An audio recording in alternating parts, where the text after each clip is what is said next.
Hello friends, कैसे हैं आप लोग। सीरियल स्टार्ट करने से पहले आप लोगों से रिक्वेस्ट है, अगर आपने मेरे चैनल को सब्सक्राइब नहीं किया तो बेल आइकन दबा के सब्सक्राइब करें ताकि नई हराने वाली वीडियो की नोटिफिकेशन आप तक पहुंच सके। अगर आपने इफ यू विश अपॉन मी के पिछले एपिसोड नहीं देखे हैं तो लिंक डिस्क्रिप्शन बॉक्स में पहले वीडियो जाके देख लें। सीरियल की शुरुआत में ग्यूराई सीओ के पास आकर मुस्कुराते हुए कहते हैं मुझे पता चल गया है। तो सीओ उससे पूछने लगती तुम्हें क्या पता चल गया। 403 रूम में मैंने देखा है कोई रहता है। तो सीओ कहती वो वीआईपी रूम है। तो ग्यूराई उससे कहता है तुमने तो पहले कहा था उसमें सामान्य सभी लोग अलग अलग स्टेटमेंट क्यों दे रहे हैं। मुझे ताइसिक सब कुछ बताने वाले। ये सुनने की बात सीओ सोचने लगती ताइसिक इसको क्या बताने वाले। फिर वो ताइसिक को फोन करने लगती लेकिन उनका फोन गाड़ी में ही छूट जाता है। जिसके बाद वो हॉस्पिटल के अंदर जाने लगती तो डॉक्टर मिलते वो उससे पूछने लगती ताइसिक का है। तो वो कहते हैं कि जंगल की तरफ गए हैं। सीओ घबरा जाती क्योंकि ताइसिक अकेले जंगल जाते और वहाँ पर बहुत सारे बोर होते हैं। वहीं दूसरी तरफ हमें ग्यूराई का दिखाया जाता है जो एक पेशेंट आंटी को बुक पढ़ के सुना रहा होता है। ग्यूराई जो बुक पढ़ रहा होता है उसमें एडल्ट बातें भी होती लेकिन ग्यूराई पढ़ता जा रहा होता और उसे समझ में नहीं आता कि वो क्या पढ़ के सुना रहा है, लेकिन आसपास के लोग उसको देख कर हंस रहे होते हैं। वहीं दूसरी तरफ ताइसिक को दिखाया जाता है जो अपने भिखारी दोस्तों को पार्टी दे रहे थे क्योंकि वो उनकी हेल्प करते हैं हर चीज में। वहीं दूसरी तरफ हम देखते हैं ग्यूराई डॉक्टर के पास आकर सीओ के बारे में पूछने लगता है। तो डॉक्टर उससे कहता है वो जंगल में ताइसिक को ढूंढने गई है। तो नर्स कहती है कि वहाँ पर तो बहुत सारे जंगली जानवर होंगे। ये सुनने के बाद ग्यूराई भागते हुए जंगल जाता और सीओ को ढूंढने लगता है। वहाँ पर एक जगह पर उसे ब्लड दिखाई देता है। ये देखकर वो और भी ज्यादा घबरा जाता है लेकिन उसे सामने फिर सीओ नजर आती है। सीओ उसको देखकर हंस रही होती। ग्यूराई उससे कहता है तुमने तो मुझे डरा दिया, मुझे लगा तुम्हें किसी जानवर ने खा लिया है। फिर सीओ उसे बताती है कि वो ताइसिक को वहाँ ढूंढने आई। तभी हम देखते हैं डॉक्टर दूसरी तरफ से आते और वो अपने हाथ में अम्ब्रेला लेकर आती क्योंकि बारिश बहुत हो रही होती है। लेकिन वो सीओ और ग्यूराई को साथ में देखकर वापस जाने लगते। तभी रास्ते में उसे ताइसिक मिल जाता है जो पूछने लगता है सीओ कहाँ है। तो डॉक्टर उससे कहता है वो आपको जंगल में ढूंढने गई थी लेकिन आप घबराइए नहीं, उसके साथ अब ग्यूराई है और वो दोनों वापस आ रहे हैं। फिर हमें जंगल का दिखाया जाता है जहाँ पर सीओ एक ग्रेव बना रही थी क्योंकि एक बोर ने एक पिगी को मार दिया होता है। सीओ उसे बताती बोर बहुत खतरनाक जानवर होता है और वो अपने से छोटे जानवर को मार देता है। फिर सीओ जब वापस आती तो वो सोचने लगती जंगल में उसे नाइफ मिला था और उस पिगी को किसी ने मारा होगा।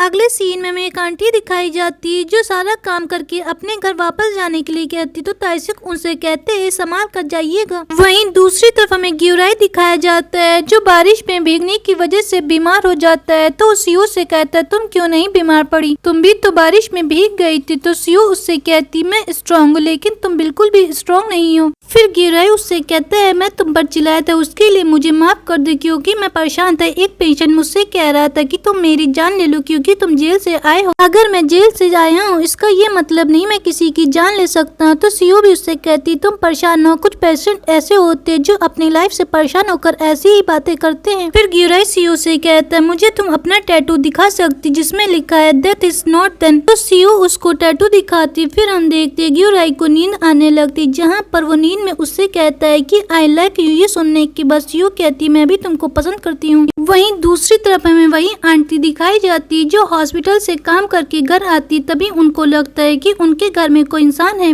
जैसे ही वो अपने घर के किचन को देखती वहाँ पर एक बूढ़ा सा आदमी खड़ा होता है जिसे देखकर वो पूछने लगती तुम कौन हो। तो वो बूढ़ा आदमी उनके घर में लगी फोटो को उन्हें दिखाने लगता है जिन्हें देखकर उन्हें पता चलता है कि ये उसके हस्बैंड है। और यहाँ पे हमें पता चलता है कि आंटी को भूलने वाली बीमारी होती, वो सब कुछ भूल जाती। वो काफी रो रही थी और उनके हस्बैंड उनसे समझाने की कोशिश करने लगते कि सब कुछ ठीक है। अगले सीन में हम देखते हैं हांजुन रास्ते में जा रही होती तभी उसे सोगजुन मिलता और अपने साथ चलने के लिए बोलता है। जिसके बाद सोगजुन उसे बॉस के पास लेकर जाता है। बॉस उससे कहने लगता है मेरे पैसे कहाँ हैं। तो हांजुन उससे कहती वो तुम्हारे पैसे नहीं हो मेरे पैसे हैं और वो पैसे ग्यूराई के पास है। मैंने अपनी बॉडी को स्पॉइल करके वो पैसे कमाया तो तुम ऐसी बातें मुझसे नहीं कर सकते। तो बॉस उससे कहता अब तुम्हें 7 kg वेट कम करना होगा, तुम काफी मोटी हो चुकी, लोग तुम्हें इस तरह देखकर पसंद नहीं करेंगे। यहाँ पर सोगजुन को उसकी बातें पसंद नहीं आ रही थी लेकिन वो कुछ नहीं बोलता है। अगले सीन में हम देखते हैं ग्यूराई सही हो जाता है। वो सीओ के पास आकर कहने लगता है मैंने तुमसे कोई बदतमीजी तो नहीं करी नींद में। तो सीओ कहती नहीं ऐसा तो तुमने कुछ भी नहीं बोला मेरे साथ। ग्यूराई को याद नहीं होता है कि उसने नींद में क्या बोला लेकिन सीओ काफी खुश हो रही रही होती है और वहाँ से मुस्कुराते हुए चली जाती है। दूसरी तरफ हमें वही पेशेंट दिखाया जाता है। वो सड़क पे चल रहा होता और उसके सामने एक ट्रक आ रहा होता। वो सुसाइड करने की कोशिश कर रहा होता, तभी वहाँ पर ग्योराई आकर उसको बचा लेता है। ग्योराई उनसे कहता है आपने क्या नाटक लगा के रखा है, आप सबको प्रॉब्लम में क्यों डाल रहे हो। तो अंकल रोने लगते हैं और वो कहने लगते हैं मेरी बीमारी की वजह से मेरी बीवी मेरी केयर करती है और वो अपनी लाइफ खराब कर रही है, तो मैं चाहता हूँ कि मैं मर जाऊँ।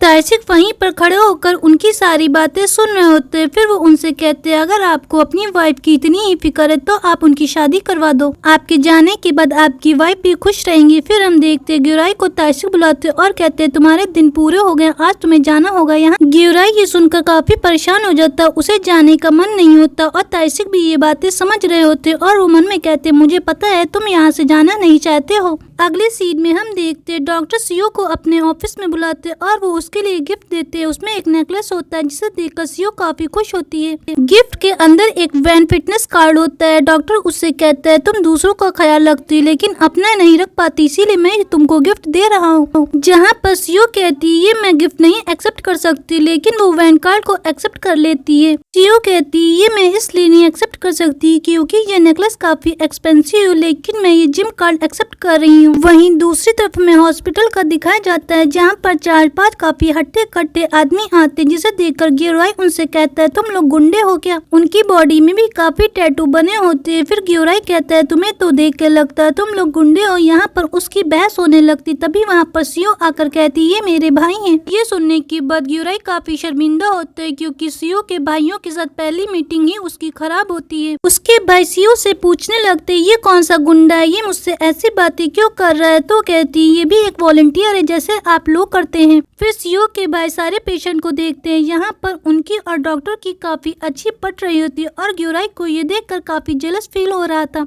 ग्योराई हर जगह उनकी छुप छुप के बातें सुनना होता है, जहाँ पर वो लोग डॉक्टर की काफी तारीफ कर रहे थे और डॉक्टर भी उनको पटाने की पूरी कोशिश कर रहा था। अगले सीन में हम देखते हैं ग्योराई के दोस्त के पास हांजून आती और उससे पूछने लगती ग्योराई कहाँ है। तो कहता मुझे नहीं पता है। तो सीओ उससे कहती मैं तुमसे दोबारा मिलने आऊंगी, मुझे पता है ग्योराई कहाँ है, ये तुम ही सिर्फ जानते हो। हांजून उससे कहती ग्योराई का जैसे ही पता लगे मुझे बताना। उसके जाने के बाद हम देखते हैं चियून ग्योराई को फोन करता और उससे कहता है हांजून तुम्हारे बारे में पूछ रही थी। तो ग्योराई उससे कहता है मेरा पता उसे मत बताना। फिर हमें दिखाया जाता है ताइसिक ग्योराई को बुलाते और यहाँ पे सभी लोगों ने उसके लिए फेवरेट रखी थी। ग्योराई काफी उदास बैठा होता और सभी लोग ये बात जान रहे होते क्योंकि ग्योराई का जाने का मन नहीं होता और ताइसिक उसे परेशान करने के लिए ये सब कर रहे थे। फिर ग्योराई यहाँ पर सबसे कहता है कि मैं जा रहा हूँ, लेकिन वो मन में सोच रहा होता है कोई उससे कह दे कि तुम रुक जाओ, लेकिन उससे कोई नहीं बोलता है। तो ग्योराई वहाँ से चला जाता है।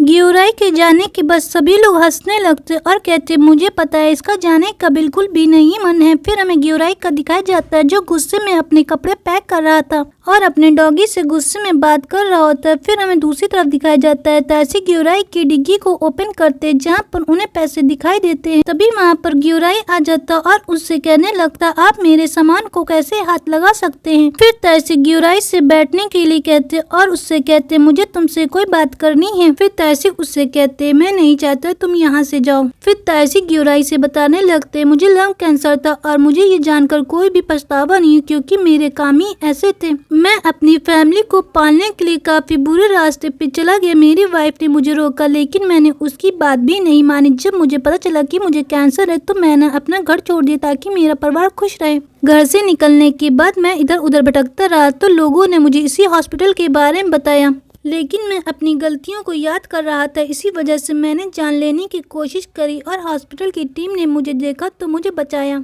सभी लोगों ने मिलकर मेरी जान बचाई और मुझे हॉस्पिटल लेकर गए जहां पर मेरा इलाज हुआ। इलाज के बाद मेरे कैंसर के सेल के स्प्रेड रुक गए और मैं नॉर्मल हो गया और फिर मैंने टीम जीनी बनाई, लेकिन मेरा कैंसर फिर से फैलना शुरू हो गया। ये सारी बातें सीओ भी सुन रही होती चोरी से। फिर ताइसिक ग्योराई से कहते मेरे जाने के बाद मैं चाहता हूँ कि टीम जीनी को तुम संभालो और इसीलिए मैं तुमको यहाँ पर लेकर आया हूँ। फिर अगले सीन में हम देखते सीओ ग्योराई के डॉगी को देखने जाती जहाँ पर वो देखती उसने वोमिटिंग की और उसकी तबीयत खराब है। उसकी तबीयत कुछ ज्यादा ही खराब होती और ये एपिसोड यहीं पे खत्म हो जाता। अगर आपको हमारी वीडियो पसंद आई तो लाइक करें, शेयर करें, सब्सक्राइब करना बिल्कुल भी ना भूलें।